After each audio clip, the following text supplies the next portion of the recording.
আগামীকাল থেকে জাতীয় বিশ্ববিদ্যালয় ডিগ্রি তৃতীয় বর্ষের পরীক্ষা শুরু হবে। দুপুর 2টা থেকে এই পরীক্ষা আরম্ভ হবে। আপনাদের পরীক্ষাতে যে প্রশ্ন থাকবে সেখানে 3টা করে বিভাগ থাকে, ক বিভাগ, খ বিভাগ, গ বিভাগ। এই প্রত্যেকটা বিভাগের প্রশ্নের উত্তর আপনাকে কিভাবে লিখতে হবে, কোন কৌশলে লিখতে হবে, কোন নিয়মে লিখতে হবে, কয় পৃষ্ঠা লিখবেন খ বিভাগের প্রশ্ন, গ বিভাগের প্রশ্ন কয় পৃষ্ঠা লিখবেন, তাহলে ভালো মার্কস কিভাবে পাবেন, কয়টা করে পয়েন্ট লিখতে হবে, আজকের এই ভিডিওতে সব কিছু ডিটেলে আপনাদেরকে বলে দিব। তাই সম্পূর্ণ ভিডিওটি দেখা গুরুত্বপূর্ণ। চলুন শুরু করা যাক। শুরুতে ক বিভাগ নিয়ে একটু আলোচনা করি। ক বিভাগে 12টা প্রশ্ন থাকবে, তার মধ্যে যে কোনো 10টা প্রশ্নের উত্তর দিতে হবে। প্রতি প্রশ্নের পূর্ণমান হচ্ছে 1 নাম্বার। এটি আপনার খাতার ফার্স্ট ইমপ্রেশন বা প্রথম ধারণা তৈরি করা, অর্থাৎ আপনি কতটা ভালো করে লিখেছেন সেটি এই ক বিভাগের উত্তরগুলো যখন খাতা দেখবেন তিনি দেখবেন তখন বুঝতে পারবেন তিনি।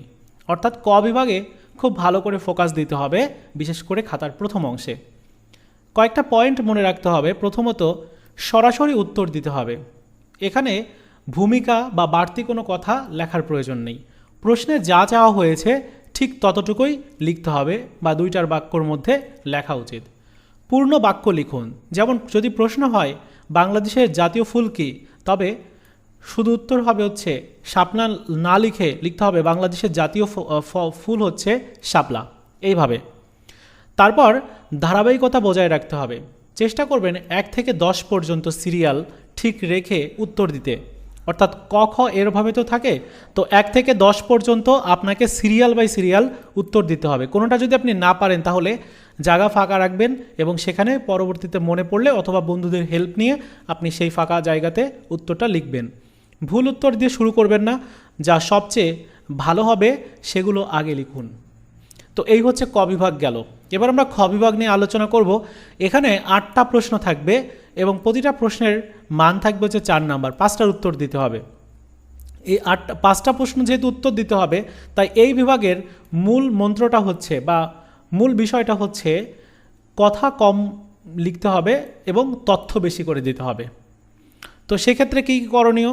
প্রথমত হচ্ছে আকার ও দৈর্ঘ্য, মানে কতটা কীরকম লিখতে হবে। উত্তর খুব বেশি বড় করার প্রয়োজন নেই। সাধারণত 1.5 থেকে 2 পৃষ্ঠা, 1.5 থেকে 2 পৃষ্ঠা, অথবা এই যে তোমার বলা যায় যে 1.5 পৃষ্ঠা থেকে 2 পৃষ্ঠা লেখার মধ্যেই ভালো হবে, তাহলে উত্তরটা শেষ করলে বেশি ভালো হয়।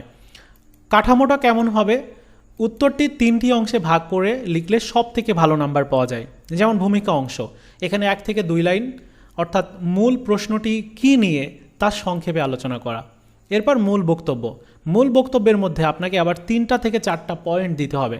মানে মূল বক্তব্য লেখার পর নিচের দিকে 3 থেকে 4টা পয়েন্ট ব্যবহার করবেন এবং সেখানে আলোচনা করবেন সেই তথ্যগুলো। শেষে উপসংহার দিবেন, সেখানে 1 লাইনের মধ্যে উপসংহার বা অথবা আপনি চাইলে 2 লাইনের মধ্যে উপসংহার দিলেও হবে। এখানে আরেকটা গুরুত্বপূর্ণ সেটি হচ্ছে যে পয়েন্ট ব্যবহার করতে হবে, মানে ঢালাভাবে লেখা যাবে না। সেক্ষেত্রে কিন্তু কলম দিয়ে ছোট ছোট করে পয়েন্ট করে যদি হেডিং করে দেওয়া হয়, যে এরকম যদি এরকম মার্ক করে দেওয়া হয়, তাহলে কিন্তু দেখতে আকর্ষণীয় লাগবে এবং সুন্দর মার্কস আপনার আসবে। তাহলে খ বিভাগের প্রশ্ন লেখার নিয়মটা আমরা জানতে পারলাম। এবার চলে যাচ্ছে হচ্ছে গ বিভাগের প্রশ্ন লিখতে। টাইম মেনটেনের বিষয়টা আমি একটু পরে আলোচনা করছি। গ বিভাগেও 8টা প্রশ্ন থাকবে, 5টা প্রশ্নের উত্তর দিতে হবে। প্রতিটা প্রশ্নের নাম্বার হচ্ছে 10 নাম্বার এবং এই বিভাগে আপনার জিপিএ বাড়াতে কিন্তু সাহায্য করবে। মানে এই বিভাগটা সবচেয়ে বেশি জরুরি, গুরুত্বপূর্ণ। সো যারা ক বিভাগ লিখবেন, ক বিভাগ লেখার পরে সরাসরি চলে যাবেন হচ্ছে গ বিভাগ লিখতে, কারণ এই বিভাগে প্রশ্ন যেহেতু উত্তর করতে পারলে ভালো মার্কস পাবেন, সেজন্য এগুলো একটু ভালো করে লেখার চেষ্টা করবেন। আর পরীক্ষার প্রথমের দিকে তো সবাই ভালো করে লেখার চেষ্টাই করে। সো ভালো মার্কস পাওয়ার সম্ভাবনা তাহলে আপনার তৈরি হবে। এবার আসি যে কিভাবে লিখতে হবে। প্রথমে হচ্ছে আকার বা দৈর্ঘ্য কেমন হবে। প্রতিটি প্রশ্নের জন্য অন্তত 4 থেকে 5 পৃষ্ঠা লেখা উচিত। তবে আমি বলবো প্রত্যেকেই 4 পৃষ্ঠা লিখবেন, মানে অন্তত 4 পৃষ্ঠা লিখবেন। তবে পৃষ্ঠা ভরাট করার চেয়ে তথ্যের মান ঠিক রাখা জরুরি। মানে আপনি বানিয়ে বানিয়ে পৃষ্ঠা ভরাট করলেন, সেটি কিন্তু হবে না।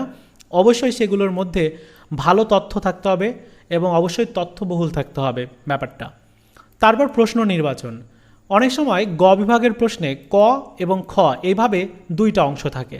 যদি এভাবে 2টা অংশ থাকে, সেখানে 5 মার্ক বা দেখা যাচ্ছে একটায় 4 মার্ক থাকলো, একটায় 6 মার্ক থাকলো, একটায় 3 মার্ক থাকলো, একটায় 7 মার্ক থাকলো। এই যে মার্কস থাকবে, এই মার্কস অনুযায়ী আপনাকে লিখতে হবে, সেই অনুযায়ী লিখতে হবে। এবং এক ঢালা 10 নাম্বারের থেকে কিন্তু এখানে কিন্তু ভালো নাম্বার পাওয়া যায়। মানে ক বিভাগ লিখতে মানে ক নং প্রশ্ন লিখতে পারলে আপনি আলাদা মার্কস পাবেন, খ নং প্রশ্ন লিখতে পারলে আলাদা মার্কস পাবেন। সর্বশেষ হচ্ছে উত্তর লেখার কৌশলের ক্ষেত্রে ভূমিকা দিয়ে শুরু করতে হবে। চমৎকার একটি ভূমিকা দিয়ে শুরু করবেন, সেখানে 4 থেকে 5 লাইন দিবেন। তারপর মূল আলোচনা, যেখানে পয়েন্ট আকারে লিখতে হবে। মূল আলোচনার ক্ষেত্রে লিখতে হবে না যে মূল আলোচনা, এটা লেখার দরকার নাই। আপনি 8 থেকে 10টা পয়েন্ট, মানে 10টা পয়েন্ট দেওয়ার দরকার নেই, সবচেয়ে বেশি হয়ে যায়। মোটামুটি 7 থেকে 8টা পয়েন্ট ব্যবহার করবেন। তারপর হেডিং থাকতে হবে কিন্তু প্রত্যেকটা পয়েন্টের, তাহলে আপনার ভালো মার্কস আসার সম্ভাবনা রয়েছে। শেষে উপসংহার দিতে হবে, নিজের মতামত বা পজিটিভ একটি সমাপ্তি টেনে 4 থেকে 5 লাইনের মধ্যে শেষ করতে হবে। তাহলে ভূমিকা হবে 4 থেকে 5 লাইন, আর পয়েন্টের মধ্যে আপনাকে লিখতে হবে হচ্ছে 7 থেকে 8টা পয়েন্ট এবং সর্বশেষ উপসংহার দিতে হবে। তাহলে মোট কয়টা পয়েন্ট হচ্ছে? মোট আপনি চাইলে 10টা পয়েন্ট দিতে পারেন। ভূমিকায় 1 পয়েন্ট, তারপর উপসংহার 2টা পয়েন্ট, আর বাকি 8টা পয়েন্ট দিতে পারেন 10 মার্ক পাওয়ার ক্ষেত্রে। আর মনে রাখতে হবে 4 পৃষ্ঠা বাধ্যতামূলক আপনি লিখবেন, তাহলে আপনার ভালো মার্কস আসবে। এর থেকে কম লিখলে মার্কসটা কিন্তু কম আসবে। অবশ্যই তথ্যবহুল থাকতে হবে। এবার আসি টাইম ম্যানেজমেন্টের বিষয়। টাইমটা কিভাবে ম্যানেজ করবেন? পরীক্ষাতে 3 ঘন্টা 30 মিনিট হবে, আপনারা প্রত্যেকেই জানেন। ক বিভাগে আপনি সময় রাখবেন হচ্ছে 15 থেকে 20 মিনিট, মানে 10টা প্রশ্নের উত্তর দেওয়ার জন্য 15 থেকে 20 মিনিট সর্বোচ্চ সময় সেখানে ব্যয় করবেন। এরপর খ বিভাগের প্রশ্ন লিখতে সর্বোচ্চ 1 ঘন্টা সময় ব্যয় করবেন, মানে 20 মিনিট করে প্রত্যেকটা প্রশ্ন 20 মিনিট না, প্রত্যেকটা প্রশ্ন লিখতে হচ্ছে সম্ভবত 13 থেকে 14 মিনিট। এই যে সময়টা এটার মধ্যে লিখতে হবে।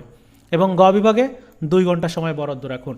তাহলে আগে কি করবেন? আগে ক বিভাগের প্রশ্ন লিখবেন, প্রত্যেকেই বলছি ক বিভাগের প্রশ্ন লিখবেন, এরপর চলে যাবেন গ বিভাগের প্রশ্ন লিখতে। গ বিভাগ এবং ক বিভাগ মিলিয়ে 2 ঘন্টা 20 মিনিট সময় আপনার গেল। বাকি থাকলো হচ্ছে 1 ঘন্টা 10 মিনিট। এখানে 1 ঘন্টা সময় হচ্ছে খ বিভাগে রাখবেন, আর বাকি 10 মিনিট হচ্ছে আপনি বাইরে যদি যান অথবা যে কাজগুলো রয়েছে সেগুলোতে আপনি এই সময়টা ব্যয় করতে পারেন। এবং বাকি 10 থেকে 15 মিনিট এখানে বলা হয়েছে যে রিভিশন, মার্জিন, রোল নাম্বার, তারপর লুজ শিটের চেক, এগুলা ক্ষেত্রে ব্যবহার করতে হবে। তো এই হচ্ছে পুরোটা লেখার নিয়ম। এখন আমি আবারও বলছি যে পরীক্ষার খাতাতে উত্তর লেখার ক্ষেত্রে প্রথমে আপনি ক বিভাগ লিখবেন, তারপর চলে যাবেন হচ্ছে গ বিভাগ লিখতে। গ বিভাগে বেশি মার্ক, এটা লিখলে আপনার রেজাল্টের ক্ষেত্রে ভালো হবে। তারপর চলে যাবেন হচ্ছে খ বিভাগ লিখতে। তো আশা করি আপনারা বুঝতে পেরেছেন যে প্রত্যেকটা পরীক্ষাতে কিন্তু এইভাবেই করতে হবে। মানে আপনার তো পরীক্ষা সবগুলা রয়েছে, যেমন ইসলামের ইতিহাস কালকে আছে, ইতিহাস আছে, আর রয়েছে হিসাব বিজ্ঞান। হিসাব বিজ্ঞানের ক্ষেত্রে তো পয়েন্ট ব্যবহার করার প্রয়োজনীয়তা নাই, কারণ হিসাব বিজ্ঞানে অঙ্ক থাকে। যেগুলোতে অঙ্ক আছে সেগুলোতে প্রয়োজনীয়তা নাই, কিন্তু চিত্র, অঙ্কগুলো খুব সুন্দর করে দিতে হয়। তারপর অন্যান্য সাবজেক্ট যেমন দর্শন রয়েছে 20 তারিখে, তারপর 22 তারিখে রয়েছে ভূগোল ও পরিবেশ সহ বিভিন্ন সাবজেক্ট। সো এই হচ্ছে আপনাদের ক এবং খ এবং গ বিভাগের উত্তর লেখার কৌশল। তো ভিডিওটি ভালো লেগে থাকলে লাইকস, কমেন্টস এবং শেয়ার করে দিবেন। ধন্যবাদ।